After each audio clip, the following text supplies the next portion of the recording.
Bonjour, je suis Alexiane, chargée de recrutement chez Lab5com.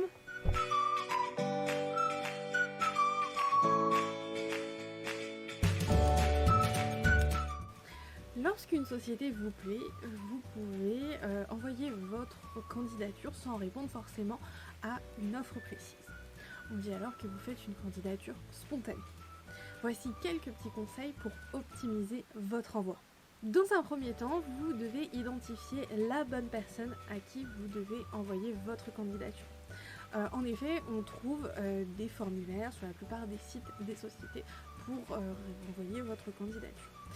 Alors, ça peut être un bon moyen, après malheureusement ça peut être aussi pas lu par la bonne personne et votre CV peut être perdu dans un dédale de boîte mail. Pour éviter cela, il vous suffit d'identifier les bonnes personnes, que ce soit sur le site internet ou sur le LinkedIn de la société, et ainsi d'essayer de récupérer leur adresse mail.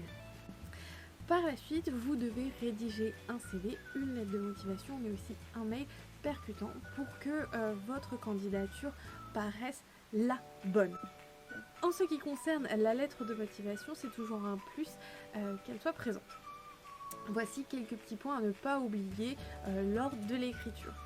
Vous devez vous présenter assez rapidement, mettre en avant votre motivation mais aussi vos compétences, montrer aussi votre intérêt pour la société et vous devez aussi faire très attention à la forme et aux fautes d'orthographe.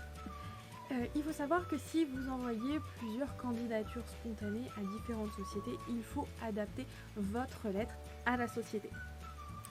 En ce qui concerne le mail d'accompagnement, celui-ci doit être simple mais efficace. Il doit donner envie à votre interlocuteur d'ouvrir votre CV, votre lettre de motivation, mais aussi comprendre ce que vous recherchez. Un CDI, un CDD, une alternance, un stage. Si vous n'avez pas eu de retour, vous pouvez très bien faire un mail de relance. Que vous décidiez de répondre à une annonce ou non, il est important de mettre en avant votre motivation.